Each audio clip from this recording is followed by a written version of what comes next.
What's good, YouTube? It's LA Visualizations here with another video. So in previous videos I discussed about getting rid of the Tamron 2.8 to f4 lens. Even though I really do love this lens, as I said before in other videos, I don't like it for video. So right now my thought process is to change over to all Z mount glass, whether that's first party or third party. So what that means for me is that I will no longer have to bring this with me anywhere I go, with the chances of forgetting it. Also, that means for me is that when I'm doing video out in the field, I don't have to worry about the noise that the FTZ adapter makes when it's trying to find focus.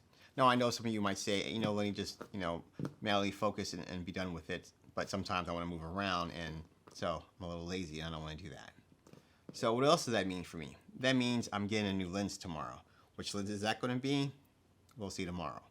But I did have a couple choices, as I said in the previous video, was going to be the 24-70 f2.8, the 24-70 f4, the 28 to 75 f2.8, which is not a S-line lens.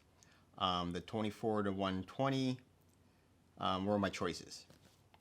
But of course, I need something to fit close to this range. Because when I'm doing travel photography, I like to be able to do wide and, to punch in if I need to. So tomorrow will be the day that we see what lens I pick up. Won't be much of an unboxing, so after I pick up the lens tomorrow, I will put it on my Z6II or Z6I. I'm not really sure which one I'm taking out tomorrow. And I'll go out for pretty much most of the day, and I'll make sure I take out some pictures and some videos. And then when I get back, we'll talk about what lens I got. So for now, thank you for watching, and I'll see you tomorrow.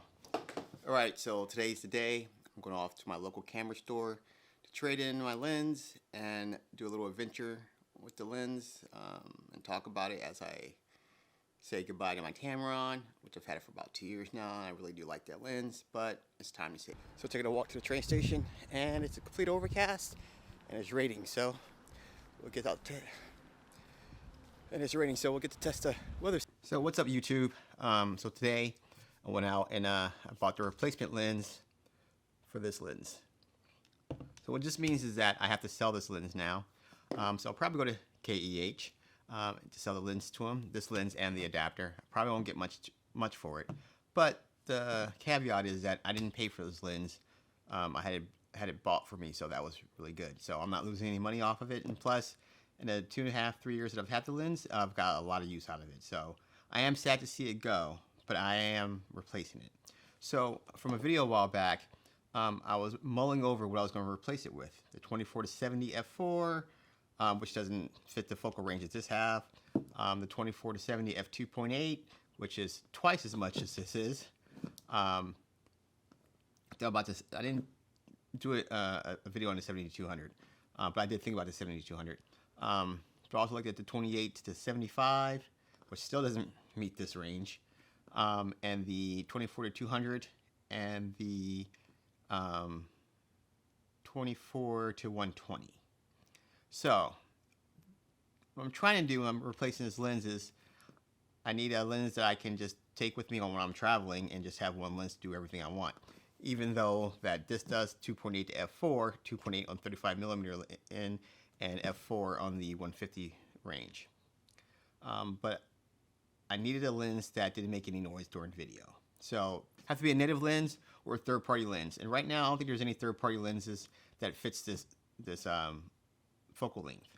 So I went out today to District Camera here in DC to go pick up a new lens. So without any further ado, let's bring out the new lens.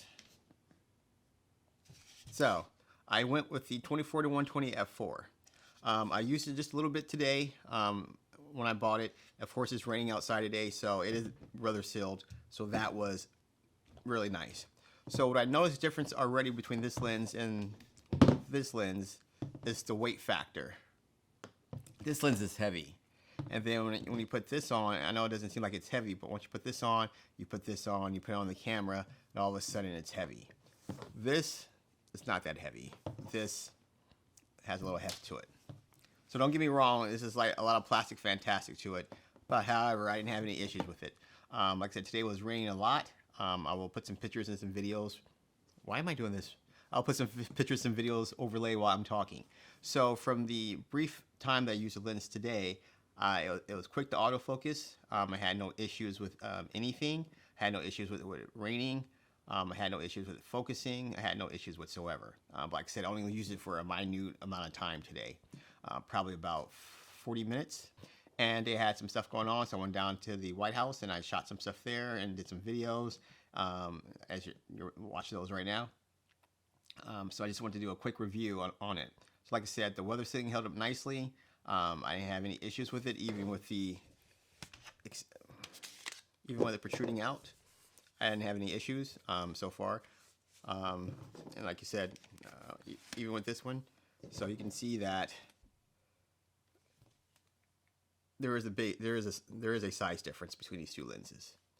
I will say what I will miss about this lens is the 2.8 on the short end and the extra 30 millimeters on the long end. But like I said, that's being replaced with a constant aperture, so I don't have to worry about, you know, when the aperture changes and when I'm zooming in and out, and that I get a wider ling. It's wider on a short end too, so I do like that. So even though I'm going to miss that lens, I am so far happy with this lens. So I am going to do a little I want to say experimentation. What I'm going to do is for the next month, I'm going to use nothing but this lens for everything that I do. Which means even all the little work that I get for portrait work, I'm just going to use this lens and that's it. For the little video work I do, just this lens and that's it. I shouldn't say that. Let me caveat that. If it's something for myself that I'm doing, it's just going to be with just this lens. So the reason I'm doing that is so I can get used to using it and see if I can survive with the f4 and do most of the things that I want to do. So that's just a quick short review, and see you next time.